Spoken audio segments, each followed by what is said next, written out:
প্রিয় দর্শক, সবাইকে স্বাগতম চ্যানেল আই নিয়মিত আয়োজন তারকা কথনে। দেশের এবং দেশের বাইরের যারাই দেখছেন সবাইকে অনেক অনেক স্বাগতম। আমাদের এই তারকা কথনে আমরা এমন সব ব্যক্তিত্বদেরকে আনি যারা পর্দায় কিংবা পর্দার আড়ালে তাদের কাজের মাধ্যমে দ্যুতি ছড়াচ্ছে। চলচ্চিত্র শুধুমাত্র একটি বিনোদনের মাধ্যম নয়, চলচ্চিত্রে আমরা দেখি সমাজের দর্পণ, মানুষের ভাষা, এবং এমনই একটি চলচ্চিত্র মানুষের বাগান। এই চলচ্চিত্রের পেছনে এবং পর্দায় যারা কাজ করেছেন তারা আজকে আমাদের সঙ্গে আছেন মানুষের বাগানের ডিরেক্টর নুরুল আলম আতিক, আছেন মানুষের বাগানের প্রডিউসার খোকলেসুর রহমান লেনিন, প্রডিউসার আছেন অ্যাক্ট্রেস পর্ষিয়া এবং অ্যাক্টর মনোজ প্রামাণিক। সবাইকে অনেক অনেক স্বাগত। প্রথমে চলে যাচ্ছি নুরুল আলম আতিক ভাইয়ের কাছে। এই যে মানুষের বাগান, এই চলচ্চিত্রের নামটি নিয়ে যদি কিছু বলতেন। আচ্ছা, নামের আগে যেটা আমার মানে যে চিন্তার থেকে ছবিটা আসে সেটা ছিল আমাদের বাংলা ভাষার প্রাচীন যে নিদর্শন চর্যাপদ, সেখানে একজন চর্যাকার লুইপা তার দুইটা লাইন, যে কায়া তরু বড় পঞ্চবিডাল চঞ্চল চিয়ে পৈঠকাল, যার বাংলা আজকের বাংলা ভাষায় যদি আমরা ট্রান্সলেট করতে চাই সেটা হচ্ছে এমন যে শরীর যদি একটা গাছ হয় তার 5টা ডাল, আর হৃদয় যদি চঞ্চল হয় তাহলে প্রবেশ করবে কাল। মানে কাল বলতে এখানে ইভিল ফোর্স। তো বেসিক্যালি এই 5টা ডাল 5টা ইন্দ্রিয়ের কথা নির্দেশ করে আমাদের, যা দিয়ে আমরা জগৎ সংসারকে পৃথিবীকে সেন্স করি, আমাদের চোখ নাক কান যা স্পর্শ ঘ্রাণ। তো এগুলোর যদি নিজেদের আয়ত্তের বাইরে চলে যায় তখন আসলে আমরা চঞ্চল, হৃদয় চঞ্চল হয় এবং সেখানে আসলে কিছু দুর্ঘটনাগুলো ঘটে। তো মূলত এই জায়গার থেকে প্রাথমিক চিন্তা, তারপরে এটা তো মানুষ তো সারা দুনিয়ার মানুষই প্রায় একই রকমই, তো বাংলাদেশের মানুষ আমাদের চেহারাটা কেমন, বা আমাদের কিসে আমরা উতলা হই, কিসে আমাদের মন উচ্ছ্বাসে ভরে ওঠে, কিসে আমরা ব্যথিত হই। তো এইটা বোঝার জন্য আমি একটু চিন্তা করলাম যে এই যে আপনার হিমালয় থেকে আসা বরফ গলা পানি, সেগুলো পলি বয়ে যখন সমুদ্রের নোনা পানিতে মেশে, এই মেশামেশির সময়ের মধ্যে অসংখ্য মানুষের সঙ্গে নদীর বা পানির একটা যোগ আছে। তো এই পানির যোগটাকে কি করে বাংলাদেশের মানুষের সঙ্গে মানে একেবারে ওতপ্রোতভাবে জড়িয়ে আছে সেইটি মাথায় রেখে একটা গল্প ফাঁদা, যেগুলো 5টা আলাদা আলাদা গল্প, যেগুলো মিলে একটা আমার প্রাচীন একটা বোটের মধ্যে তারা জার্নি করে। এদের সরাসরি একজনের সঙ্গে আরেকজনের সম্পর্ক নাই, কিন্তু কেউ না কেউ ওই আলাদা আলাদা গল্পের মানুষগুলো একজন একজন করে অন্তত বা একাধিক, অর্থাৎ আমরা মুভিটাতে বিভিন্ন ডাইমেনশন দেখতে পাই মানুষের জীবনযাপন, মানুষের বিভিন্ন রকমের মানুষের তাদের জীবনযাপন, তাদের চিন্তা, এবং এই যে আমরা বলছিলাম সেন্স করার যে জায়গাগুলো, সেগুলোর মধ্যে যে বিচ্যুতিগুলো হয় তখন আমরা কেমন আচরণ করি সেগুলো নিয়ে। বাহ, চমৎকার। লেনিন ভাইয়ের কাছে চলে যাব। এই যে মানুষের বাগানে আপনার কাজের অভিজ্ঞতাটা, এবং এখানে যেমনটা বললেন যে বিভিন্ন শ্রেণীবর্গের মানুষের জীবন চিত্রকে দেখানোর যে একটা ব্যাপার, এই বিষয়টা নিয়ে যদি আপনার কিছু বলার থাকতো। ছবিটা শুরুটা একদমই আতিক এবং আমার এবং আমাদের দুজনের কমন এক বন্ধু মামুনুল হক, এই 3জন মিলে একদিন আড্ডা থেকে এই ছবিটার জার্নিটা শুরু হয়। তো তখন আতিক ছবি করবে এবং 2-3টে ছবি করে একটু আটকে গেছে। ওই সময়টাতে আমরা বললাম যে একটা কি করা যায় একটা ছবি। তখন আমার জার্নিটা একটু বলি। আমি ফিল্ম সোসাইটি, আমরা দুজনেই নুরুল আলম আতিক এবং আমরা ফিল্ম সোসাইটি ব্যাকগ্রাউন্ড থেকে আসা। তো আমাদের একটা জার্নি আছে, প্রথমে পাবলিকেশন, ফিল্ম, ছবি দেখা, ভালো ছবি তৈরি করা, হ্যাঁ, এবং এটা নানামুখী কার্যক্রমে আমরা জড়িত ছিলাম। আমার একটা বড় গ্যাপ পড়ে গেছে মাঝখানে, আমি ব্যবসায় ঢুকে গেছি অন্যদিকে জীবনযাত্রার কারণেই। কিন্তু পরে একটা সময় আমরা যখন রিকানেক্ট করলাম, তো আমাকে বলল, আমার ঠিক ধারণা ছিল না যে ফিল্ম, আমি প্রথমে জিজ্ঞেস করলাম যে একটা ছবি বাজেট কত। তো যেই অ্যামাউন্টের কথা বলা হলো, তখন বললো যে এটা তো আমি করতে পারি এখানে। মানে আমরা খোঁজ করছিলাম যে কারা পোটেনশিয়াল প্রডিউসার হতে পারে, এটা নিয়ে কথাবার্তাটা হচ্ছিল। তো সেখান থেকে আমি বললাম যে এটা এই এই বাজেট হতে আমি করতে পারি। তো এখান থেকে তখন বললো যে ঠিক আছে, আমরা একটা স্টোরি নিয়ে একটা আইডিয়া নিয়ে শুরু করি।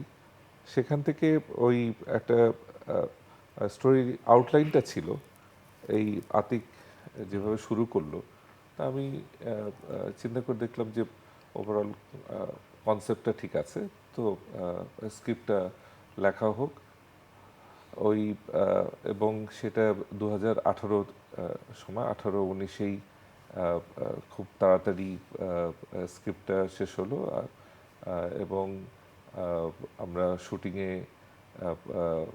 চলে গেলাম, একটা বড় টিম তৈরি হলো। কাজ করতে করতেই সেটা শুটিংও হয়ে গেল।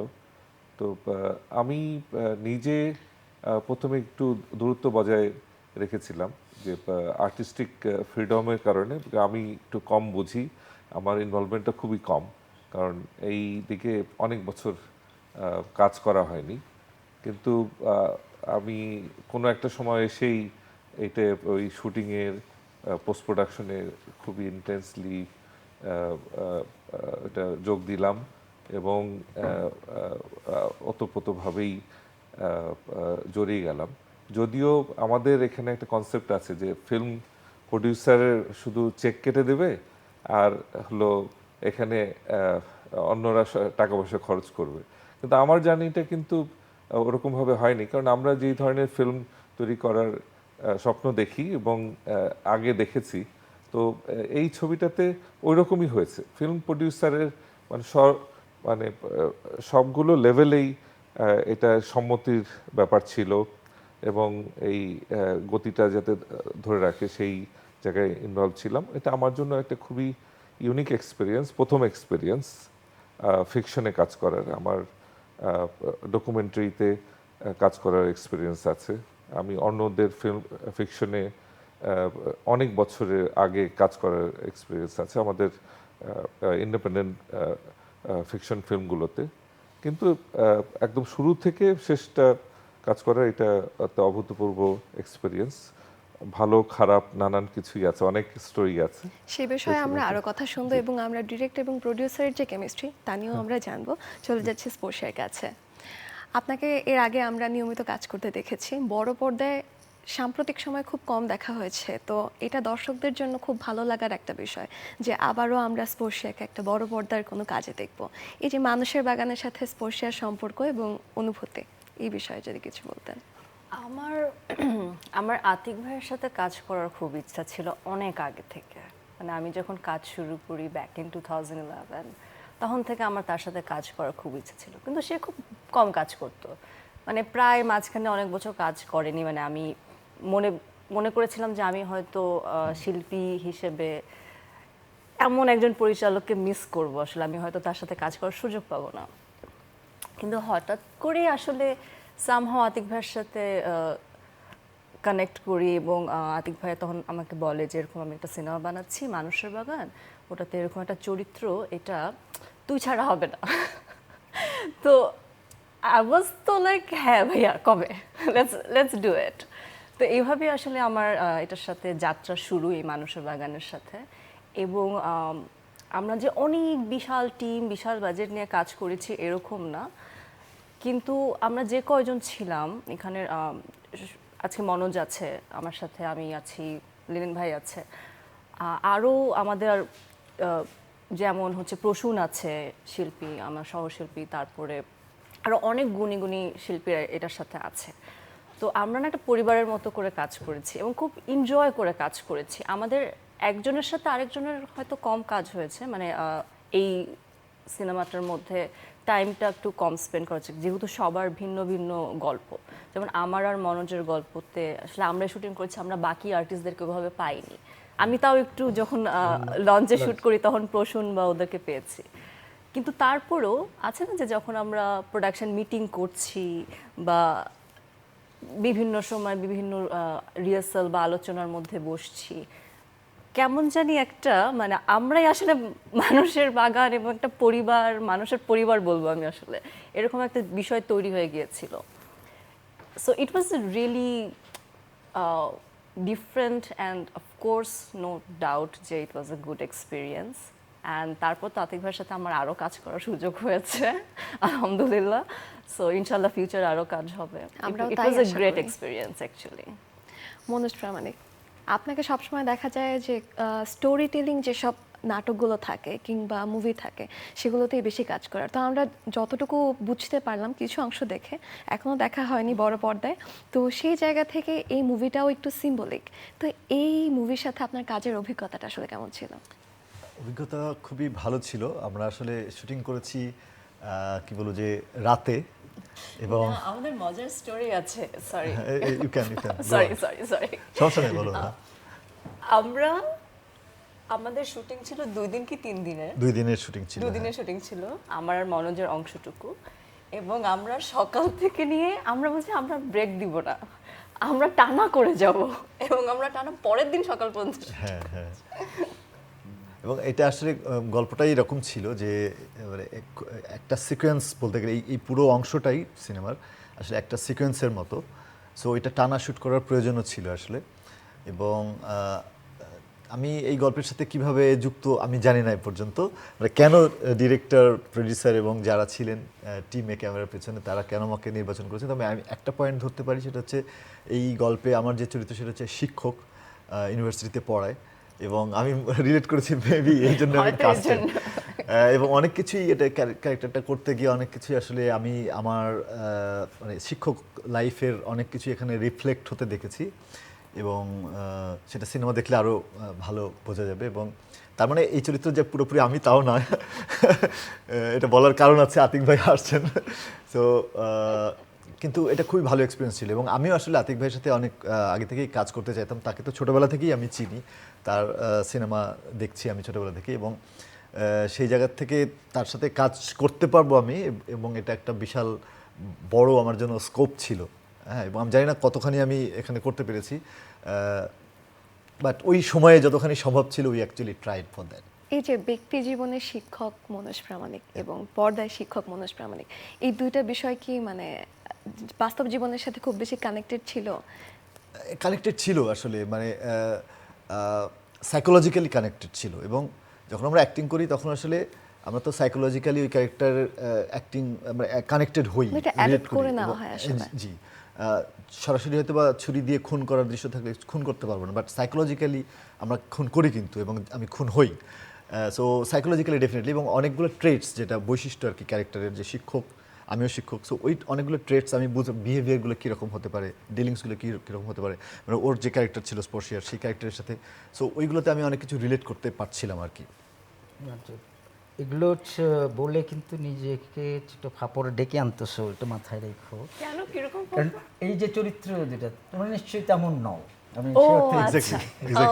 আমি অলরেডি এটা বলেছি। এই বিষয়টা নিয়ে একটা আলাপের দরকার আছে দর্শক আসলে। আন্দাজ, ও আচ্ছা এখানে যদি মনোজ না, নিজেকে আমরা খুঁজে পেয়ে যখন- থাকে, মনোজ বোধহয় এমনই, তা স্পর্শিয়া কিন্তু বোধহয় আমরা এমনই। যখন অভিনয় করি আমরা তো আসলে ওই সময়টুকু আসলে আসলে সত্যি সত্যি এটা ওই- হয়ে ওই যায়। টাইমটুকু, হ্যাঁ, এবং নিশ্চয়ই। ঠিক তাই। আমাদের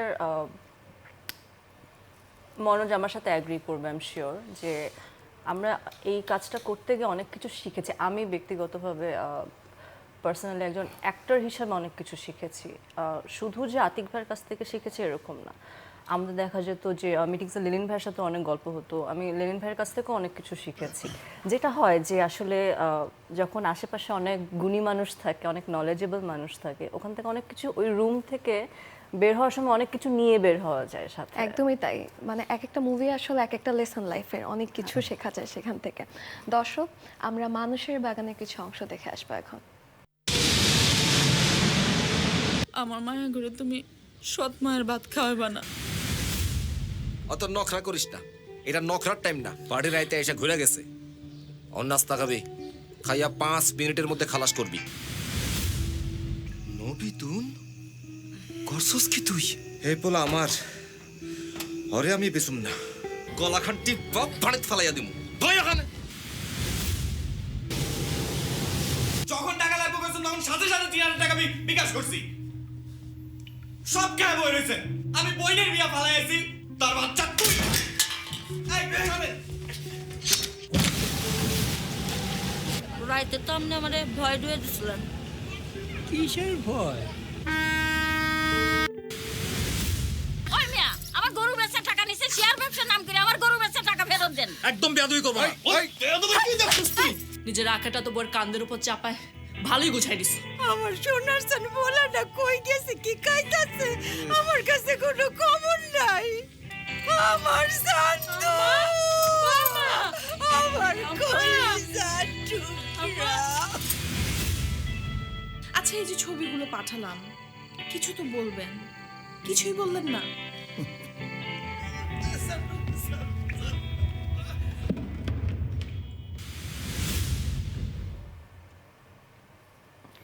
চমৎকার কাস্টিং, মানে এটা বলতেই হয় আসলে এমন সব অভিনেতা অভিনেতা বাংলাদেশের দেখেছে।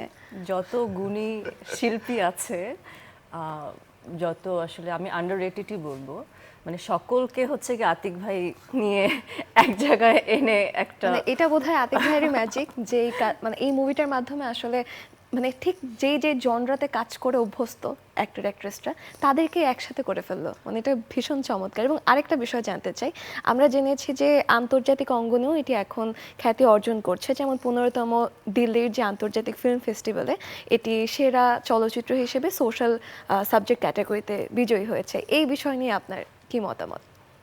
একটা তো ইয়ে আমরা অনেক কাল আগে ছবিটার শুটিং করেছি, আমি লেনিনের ওই কথাটা থেকে একটু আসি, তারপরে একটু এটা নিয়ে কথা বলা যাক। সেটা হচ্ছে যে আমার একটু আগে বলছিলাম যে আমার হয়তো একটা আশ্চর্য দুর্যোগই হবে, এক একটা কাজ শুরু করার পরে প্রায় 6 বছর করে পার হয়ে গেল। তো এই ছবিটা মানে শুরু করার আগে আমি লাল মোরগের ঝুঁটি শুরু করি, সেটা কিছুদিনের মধ্যে স্টাক হয়ে যায়। তারপরে পেয়ারার সুবাস, সেটাও কিছুদিনের মধ্যে স্টাক হয়ে যায়। তখন এসে লেনিনকে আমি বললাম যে ভাই, আমার তো এরকম একটা দুর্নাম হয়েছে, আমি ছবি শেষ করতে পারি না, তো আমি এমন একটা প্রকল্প নিয়ে কাজ করতে চাই, এটা যে কয়দিন শুটিংয়ের ডিজাইন ঠিক সেই কয়টা দিন শুটিং হবে। আমরা যেমন 18 দিনের একটা শুটিং প্ল্যান করছিলাম, আমরা ঠিক 18 দিনের মধ্যে, ছবি হোক বা না হোক আমি আর এটা দেখতে চাই না, যে এরকম একটা মিশন ছিল। সেখানে আমাদের প্রডিউসিং টিমের কিছু মানুষজন ছিলেন, ক্যামেরা পার্সন বরকত, পলাশ, কিংবা আমাদের এক্সিকিউটিভ প্রডিউসার সুমন, বা ডিরেক্টোরিয়াল টিমের রাফি, এরা এমন চ্যালেঞ্জটা নিল আমার সঙ্গে, যেহেতু আতিক ভাইয়ের এত দুর্নাম যে ছবি শুরু করে শেষ করতে পারে না, আমরা একটানে ছবিটা শেষ করে ফেলবো। তো আবারও আমরা ছবিটা শেষ করলাম, কিন্তু আসতে অনেক হয়তো দেরি হলো, তাতে একটা অ্যাচিভমেন্টের মধ্যে দিয়ে হয়েছে। আমি লেনিনের কাছ থেকে শুনতে চাইবো, হ্যাঁ রিলিজ হতে আমরা সিনেমাটা খুব কম সময়ের মধ্যে পোস্ট প্রোডাকশনও শেষ এবং করলাম। ওর মধ্যেই আবার 2020-এ কোভিড চলে এলো, হ্যাঁ, কোভিডের এডিট আগে হয়েছে কিন্তু কোভিডের মধ্যে। তারপরেও আমরা সাউন্ড ডিজাইনের একটা জার্নি ছিল, যেটা আতিক আর আমি আমরা খুব এনজয় করেছি, খুব সিরিয়াসলি। আমাদের নতুন অনেক বন্ধু হয়েছে, যে এবং সুকান্ত মজুমদার যিনি এটা সাউন্ড করলেন। এখানে কিন্তু মিউজিক নাই এই ছবিতে, কিন্তু আপনারা কেউ মিউজিক নাই এটা ফিল করবেন না আমার ধারণা। এটা খুবই সাধারণভাবে ড্রামা জনরার ছবি, ক্যারেক্টারদেরকে এখানে স্ক্রিনে হাজির থাকতে দেখেই আন্দাজ করতে পারা যাচ্ছে, কিন্তু এই ছবিতে সাউন্ড নিজে মিউজিক হয়ে ওঠে। এটা আমাদের সুকান্তর একটা অনেক বড়, এটা তো বলা যায় তার সার্থকতা। হ্যাঁ নিশ্চিত। হ্যাঁ তুমি বলছিলে। আর এই যে ফিল্ম ফেস্টিভ্যাল অ্যাওয়ার্ড পেলেন, এবং বর্তমানে মানুষের বাগানের আসলে পরিস্থিতিটা কি? বর্তমানে এই ছবিটা শেষ হওয়ার পরে আমরা অনেক জায়গায় আমরা এটা একটা ছবির একটা জার্নি আছে। তো আমরা ঠিক ওই ফিল্ম ফেস্টিভ্যালে রিলিজ মানে ওখানেই অনেকগুলোতে পাঠালাম। এখন ওই আগ্রহটা খুব একটা, কারণ এটা এমন একটা ক্যাটেগরিতে যে এইটাই ফার্স্ট ক্যাটেগরি ফিল্ম ফেস্টিভ্যালে হবে বা কোনো সাবজেক্টের সাথে ওইটা প্রাধান্য পাবে ওভাবে না। আমরা একটা ছবি, একটা স্টোরি টেল করতে আমরা বলতে চেয়েছে ডিরেক্টর, সেটা সাকসেসফুলি আমরা কমপ্লিট করেছি এবং এটা আমাদের ওই ফিল্ম ফেস্টিভ্যালে অ্যাওয়ার্ড পাবে এরকম কোনো উচ্চাশা ছিল না আসলে। কিন্তু আমাদের সার্বিক যে ফিল্মের যে জার্নিটা, এখন একটা ফিকশন ফিল্মের জার্নিটা একটু ডিফিকাল্ট, কারণ আমরা যেই ইনভেস্টটা করি, আমরা চাই আমাদের অত লাভ করার দরকার নেই, মানে ছবিতে কিছু রিটার্নে এলে আমরা আবার ওই জার্নিটাতে আবার ফিরতে পারি। এইটা একটু ডিফিকাল্ট এখনকার দিনে। আমরা একটা ট্রানজিশনে আছি যে মিডিয়া বা এই ধরনের কন্টেন্টে অনেক ধরনের কন্টেন্ট চ্যানেল হয়েছে, তো সেটার মধ্যে এই ফিল্মটাকে আমরা কোন চ্যানেলে পাঠাবো আমাদের আমার মনে হয় এটা একটা ডিফাইন করতে পারাটা হচ্ছে যেটা আমরা মিস করে গেছি বা যেটা আমরা ফেল করছি, যে পৃথিবীতে প্রত্যেকটা ছবির তার নিজস্ব দর্শক আছে। তখন সেই দর্শকের কাছে আমরা কি করে পৌঁছাবো, তারা কারা সেটা চিনে নেওয়া এবং তার প্রসিডিউরটা খুঁজে নেওয়া, সেখানে হয়তো আমাদের এক ধরনের সীমাবদ্ধতা আছে। তো আমার মনে হয় এটা দর্শকরা দেখলে, আমাদের দেশের দর্শকরা দেখলে আন্দাজ করতে পারবেন। এবং বর্তমানে দেখা যায় কি কমার্শিয়াল মুভিগুলোর থেকে স্টোরি টেলিং যে মুভিগুলো থাকে কিংবা সিম্বলাইজড মুভিগুলো থাকে সেগুলো অনেক বেশি আগ্রহ পাওয়া যায়। তবে মানুষের বাগানকে দর্শক আসলে কোন দৃষ্টিকোণ থেকে উপলব্ধি করবে বলে আপনাদের মনে হয়, বা কিভাবে দেখবে? আমার কাছে সে মনে হয় ধরেন আমার আগের কাজগুলোতেও আমি মূলত ড্রামা বেসড কাজ করি, তো এটা হচ্ছে একটা ড্রামা। এই ছবিতে এটা যেহেতু একক কোনো চরিত্রের বা একটা চরিত্র সঙ্গীদের কোনো জার্নি নয়, তাতে একটা অনেকটা কোলাজের মতন করে একটা হয়তো ফিল করবে। এবং দর্শকের কাছে একটা প্রশ্ন থাকবে হয়তো যে মুভিটা তারা কিভাবে দেখবে, তারা কি ওটিটি প্ল্যাটফর্মে দেখবেন কিংবা মুভি থিয়েটারে দেখবেন? আন্দাজ করি যে ছবিটা কিছুকাল বাদে হয়তো হলে চ্যানেল আই থেকে নিশ্চয়ই এরকম পরিকল্পনা আছে, আর ওটিটিতে তো নিশ্চয়ই পরবর্তীতে থাকবে। তো আমি আরেকটা জিনিস যোগ করতে চাই, সেটা হচ্ছে যে এই ছবিতে যে আপনি বললেন না যে দর্শক কীভাবে, আমি কোলাজ বলছিলাম যে আমাদের চেনা সব গল্পগুলোই আমাদের আমরা প্রতিদিন খবরের কাগজে, টেলিভিশন চ্যানেলে, নিউজে নানান রকমের গতি অগতি দুর্গতির ছবি আমরা দেখতে পাই, শুনতে পাই।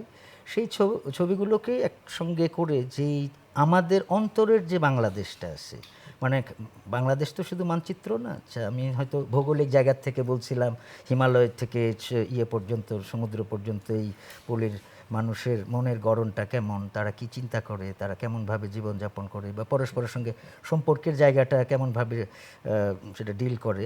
তো সেই জায়গার থেকে আমার কাছে মনে হয় এটা বাংলার মুখ, মানে এটা নিজের মুখ। তো এইগুলো কিন্তু আয়নায় দাঁড়ানোটা আমাদের জন্য খুব আরামদায়ক না। সিনেমা হলে আমরা সাধারণত নিজের আয়নার সামনে দাঁড়ানোর এক্সপিরিয়েন্স পেতে চাই না, আমরা একটা সিনেমাটিক জার্নি, হিরোর জার্নি, এবং সেখান থেকে আমরা কিছু নিজের পাওয়া না পাওয়া, নিজের ক্ষোভ আক্ষেপ, সেগুলোকে মিট করতে চাই। এই কাজটায় বা আমার হয়তো প্রায় সমস্ত কিছুতেই যেটা থাকে সেটা হচ্ছে খুব সহজ সাধারণভাবে একটুখানি সারাক্ষণ না হলেও হঠাৎ হঠাৎ নিজের চোখের দিকে আমরা একটুখানি ভড়কাই, একটু চমকাই, বা একটু কাছে এসে নিজেকে আরেকটু কাছ থেকে দেখার চেষ্টা করি, এমন হয়তো ছবির ফিল করতেন। কেন দেখবেন দর্শক, যদি তেমন করে কেউ আয়নার সামনে দাঁড়াতে চান, তার জন্য বাংলাদেশের মানুষের জন্য এটা বাংলাদেশের আপন চেহারা, এরকমভাবে আমি চিন্তা করি। অনেক অনেক ধন্যবাদ। পরবর্তীতে আমরা আপনার কোন কাজ দেখতে পাবো কিংবা কোনো কাজ কি আসছে? মনোজ সেটার সঙ্গে সম্পৃক্ত। আমরা একটা ফিচার ফিল্মের প্রস্তুতি নিচ্ছি বেশ কিছুকাল ধরে, সেটি আমাদের শিল্পী এস এম সুলতানকে নিয়ে, তার সম্ভবত আমরা নভেম্বর নাগাদ এটা শুটিং শুরু করতে পারবো। এবং পাশাপাশি মনোজ প্রামাণিককে অনেক অনেক অভিনন্দন। আমরা দেখেছি আপনি সাম্প্রতিক সময়ে আন্তর্জাতিক অঙ্গনে একটি অ্যাওয়ার্ড পেয়েছেন। Thank you. হ্যাঁ জি, আমাদের একটা সিনেমা যেটার নাম হচ্ছে সাকোটা দুলছে, সেটা সাংহাই ইন্টারন্যাশনাল ফিল্ম ফেস্টিভ্যালে সিনেমাটোগ্রাফিতে নিউ এশিয়ান ট্যালেন্ট কম্পিটিশানে অ্যাওয়ার্ড পেয়েছে, এবং সেই গল্প আরেকদিন আমরা বলবো, আজকে যেহেতু আমরা নিশ্চয়ই, মানুষের বাগান নিশ্চয়ই। নিয়ে কথা বলছি। স্পর্শিয়ার কাছে জানতে চাই, এই যে মানুষের বাগানে কাজের অভিজ্ঞতা বললেন এবং আপনার সাথে আপনার ছিলেন মনোজ প্রামাণিক, এবং এই যে দুইজনের যে কেমিস্ট্রিটা, যখন অডিয়েন্স দেখবে মুভিটা, তারা কি আপনাদের এক্সপেকটেশনটা মিট করতে পারবে, কিংবা কেমন হবে এটার রিয়াকশনটা? উই হোপ যে মানুষের ভালো লাগবে। আর মনোজের সাথে তো আমার আসলে অনেক কাজই হয়েছে, আমরা একসাথে মিউজিক ভিডিও করেছি, নাটক করেছি, চলচ্চিত্র করেছি, এবং মনোজের সাথে এক ধরনের একটা ব্যক্তিগত বন্ধুত্বও আছে, এবং আমি খুবই সম্মান করি মনোজকে। ওর অভিনয়, ওর জ্ঞান সব কিছু মিলিয়ে আসলে, এবং আই হোপ, উই হোপ যে আমাদের কেমিস্ট্রি অডিয়েন্সের ভালো লাগবে। আর একটু আগে বলছিল যে দুজনেই যে কাজটা এনজয় করছিল, যদিও মনোজ আস্তে আস্তে বললো যে এখন যদি করতাম তাহলে তো আরেকটু অন্যরকম ভাবে, তখন সেটা আমিও বলছিলাম ডিসস্যাটিসফ্যাকশন সবসময় হ্যাঁ, থাকবে সেটা আমাদের। থাকবে, কিন্তু আমি নিজেও যেটা একটা তো ছিল যে আমার সময় মতন কাজ শেষ করার তাড়না, আমি এর আগে হয়তো আরো বেশি বেশি করে অন্যদেরকে যাতনা দিয়ে কাজ করতাম, এই বেলায় আমি মনে হয় কম। আচ্ছা, এরাও তো আমাকে আগে হয়তো দেখে নাই বা পরে আন্দাজ করছে যে হ্যাঁ তুই অনেক কষ্ট দেয় সেই লোক, কেন হয়তো কি দেখা যাবে পরে, কিন্তু আমি নিজে এনজয় করছি ওদের সাথে, এটা আমি বলতে পারি। এবং আমি একটা জিনিস যোগ করতে চাই আতিক ভাইয়ের সাথে, সেটা হচ্ছে যে আতিক ভাইয়ের কাজ, আমি তার সাথে কাজ করার আগে তার কাজ দেখে আমি তার সঙ্গে একটা ধারণা ছিল আমার, যে মানে একটা শব্দ দিয়ে যদি বোঝাতে কড়া, যে এই লোকটা কিছু হলে কিছু করলে কড়া কিছু করবে। সো হ্যাঁ, ওনার সবগুলো সিনেমা দেখলে আমি যদি বাংলায় প্রকাশ করি আমার এক্সপ্রেশন, তাহলে সেটা আমি বলবো যে কড়া সিনেমা।